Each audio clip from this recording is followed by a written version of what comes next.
On January 16th, 1980, an only child was born in Santo Domingo, Dominican Republic. The only child was a boy, and his name was Albert. Life wasn't going to be that simple for Albert, considering his parents got divorced soon after he was born, and his father was an alcoholic, being forced to be raised mostly by his grandmother. His father played softball and would at times get so drunk to the point where Albert had to take him home from games himself. Despite having nothing and not the easiest home life, Albert still had dreams of becoming a Major League Baseball player, and so he put it into action. Nothing was handed to him, as he was forced to use limes for baseballs and milk cartons for gloves in order to practice, and in 1996, a teenaged Albert, Albert's father and grandmother, immigrated to Washington Heights in New York City. But that wasn't necessarily the end of the hard times. Upon arriving to Washington Heights, Albert witnessed a shooting take place at a bodega, or convenience store, and because of this, Albert, his father, and grandmother moved again, just 2 months after moving to the States, this time going from New York to Independence, Missouri, where some family resided. Going on to play high school baseball, and even at the high school level, Albert Pujols was a man amongst children, being named an all-state athlete twice, and as a senior in high school, got intentionally walked 55 times and connected for 8 home runs in 33 at-bats, one which went 450 feet deep. Albert went on to graduate high school a semester earlier than most in December of 1998,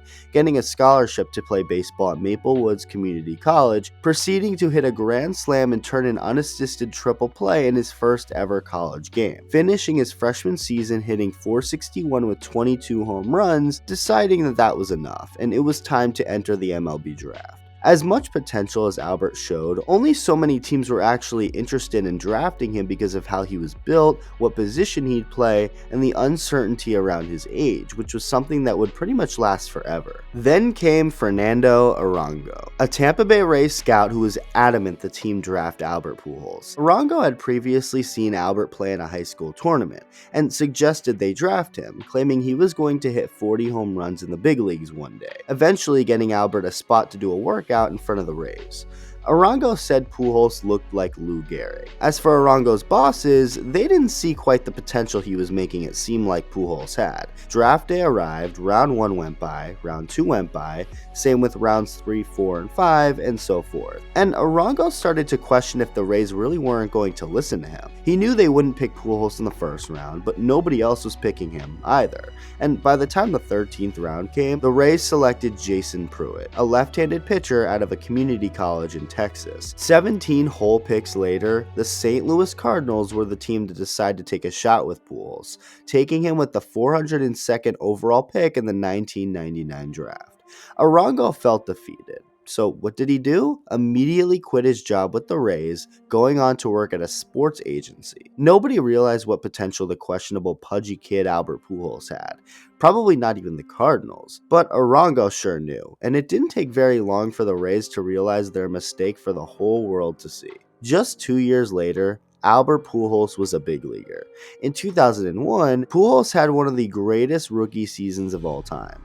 Forget the Rookie of the Year award. The real question was how close he could be to winning the MVP award. He went on to finish 4th in the National League MVP voting, winning National League Rookie of the Year, became an All-Star, and won a Silver Slugger award. His second year was also really impressive, and then came 2003. Fernando Arango never forgot his initial scouting report on Albert when he predicted he'd hit 40 home runs, and neither did Pujols himself. After Albert connected for number 39 of the 2003 season, Arango called Pujols, telling him that he and his wife had a bottle of champagne ready to open as soon as Pujols cracked number 40. The very next day, Pujols called Arango back and said, "I got 40, and 41 too. You can go ahead and call the Devil Rays now." 3 years in, Albert Pujols is already one of the game's best players. This video is brought to you by Raycon. I love wireless earbuds and just listening to my favorite music when going about my day, and Raycon earbuds are the perfect option for this. Raycon's everyday earbuds look, feel, and sound better than ever, offer 8 hours of playtime and a 32-hour battery life, are priced just right as you get quality audio at half the price of other premium audio brands, and more. Raycon earbuds also have noise isolation and wireless charging, making everything just even more convenient. I mean, it's no wonder Raycon's everyday earbuds have over 50,000 five-star reviews. So click the link in the description box or go to buyraycon.com/iTalk to get 15% off your Raycon purchase. By doing this, you'll not only be getting great earbuds for yourself for a cheaper price, but you'll be helping out the channel too. So once again, click the link in the description box or go to buyraycon.com/iTalk to get 15% off your Raycon purchase. Now, back to the video. In that same 2003 season, which saw Pujols smash 43 home runs, he also hit for the highest batting average in all of baseball at 359, and he never looked back. In Albert Pujols' first 11 seasons of his career, all with St. Louis, he hit 328 with an OPS over 1,000, connecting for 445 home runs and 455 doubles. After the 2011 season, which featured a World Series championship for Pujols and his Cardinals, Albert would go on to decline a 10-year, $210 million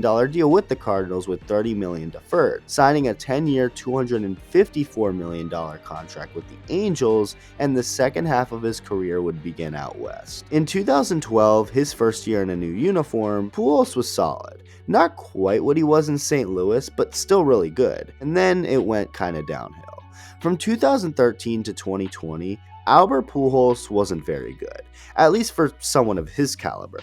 If you told me about an anonymous baseball player who hit 253 with a 746 OPS in a little over 1,000 games, I would tell you that whoever that player is a solid one, and any team could use a guy like him. But when you tell me that player is Albert Pujols, a guy who was arguably the best player in baseball back in the St. Louis days, and is now getting paid over $250 million, well, that changes a lot. To sum up Albert Pujols' Angels career, he wasn't atrocious or anything like that, but he was also nowhere near the player he used to be. Like, not remotely close. And by 2021, it looked like it was all over for Albert. In his first 24 games of the 2021 season, Albert Pujols wasn't mediocre anymore. He was just flat out a bad player and a liability for the Angels. So before the 10th and final season of Pujols' contract in Anaheim could finish, the Angels decided to designate him for assignment, as he'd clear waivers and become a free agent. I'm not going to lie, when this happened, I myself thought Pujols' career was done. He didn't seem to have anything left in the tank, was 40 years old, with many speculating even older. Just a few days later, however, the Dodgers called and gave him a one-year deal. As well as he hit against lefties in LA in the second half, the overall production for Albert Pujols just wasn't there, as he'd finished the season hitting 236 with a 717 OPS. If this was it for Albert, it was one hell of a career. Maybe not the way we hoped it would end, but still a memorable 21 years in baseball. I mean, who else gets a standing ovation from the opposing crowd when hitting a home run against their team? And another thing about Pujols that I don't think gets brought up enough is the lack of steroid rumors. I mean, he played in the heart of the steroid era. He was young, came from nothing, could have easily tried to get ahead by doing what a whole lot of other guys were doing, but he didn't. There was one big accusation from a former Cardinals player, Jack Clark, when he claimed he was told by a trainer that he shot Pujols up with drugs. Pujols wholeheartedly denied the accusation, saying in a statement, quote, "I've said time and time again that I would never take or even consider taking anything illegal. I've been tested hundreds of times throughout my career and never once have I tested positive. It is irresponsible and reckless for Jack Clark to have falsely accused me of using PEDs. I would never be able to look my wife or kids in the eye if I had done what this man is accusing me of. I know people are tired of athletes saying they are innocent, asking for the public to believe in them, only to have their sins exposed later down the road. But I am not one of those athletes, and I will not stand to have my name and my family's name dragged through the mud. I am currently in the process of taking legal action against Jack Clark and his employers at WGNU."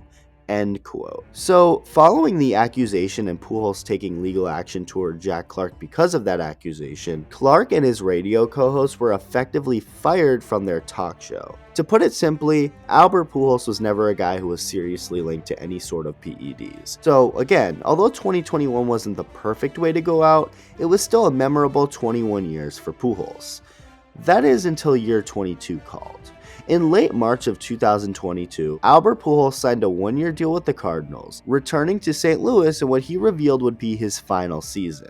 According to Albert, there were a lot of teams interested, but once the Cardinals called, it took about half a day for a deal to get done. It was lined up perfectly for Pujols to finish off his career with the team he started with, but at the same time, Albert wasn't the player he was when he left the Cardinals, finishing 2021 with the slowest sprint speed in all of baseball, the lowest line drive percentage in all of baseball, and the lowest percentage of balls hit to the opposite field in all of baseball. So the question was, did the 41-year-old Albert Pujols have what it takes to have a picture-perfect ending to his career? In the first half of the season, Pujols was not good.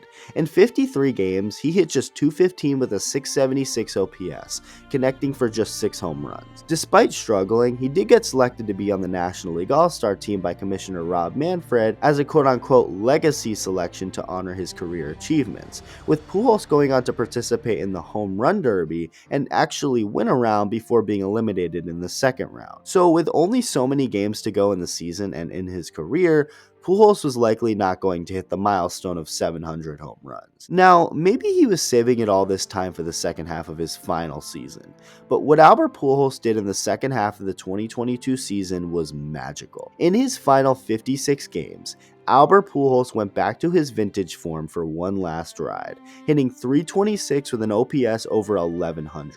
Day after day, night after night, Albert continued to mash home runs, and on September 23, 2022, he made history, connecting for career home run number 699 and 700 in consecutive at-bats at Dodger Stadium to join the exclusive 700 home run club. During his final season, Pujols moved into second place on MLB's all-time list of career RBIs and total bases, while third all-time in sacrifice flies, fifth all-time in games played and in doubles, and sixth all-time in at-bats. It's safe to say Albert Pujols played a little bit of baseball. As amazing of an ending to the regular season as it was for Pujols, there was still room for more, with the Cardinals winning 93 games in the National League Central Division.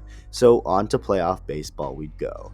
In heartbreaking fashion, it was a quick postseason for St. Louis, as the Cardinals would blow a lead in Game 1 and fail to score in Game 2 despite Pujols getting a big hit in what would end up being his final at-bat, getting swept by the Phillies in the wild card round. That sucked, and certainly not the way most would have hoped Pujols' career would end, but it's a hell of a lot better of a way to end than the way 2021 did. In many ways, Albert's career had a perfect storybook ending. He channeled his vintage Albert Pujols and became one of baseball's best hitters in the second half, went on a crazy home run stretch, getting to over 700 home runs for his career. That was all perfect. What could have been more perfect is if the Cardinals went further in the playoffs, perhaps the World Series, and even winning it, with Pujols at the front and center of it all. But at the end of the day, baseball isn't perfect. Life isn't perfect. But we strive to get as close to perfect as we can. And for the way Albert Pujols' career ended, it was as close to perfect as can be. But best of all, it was magical. It was inspirational. It was beautiful.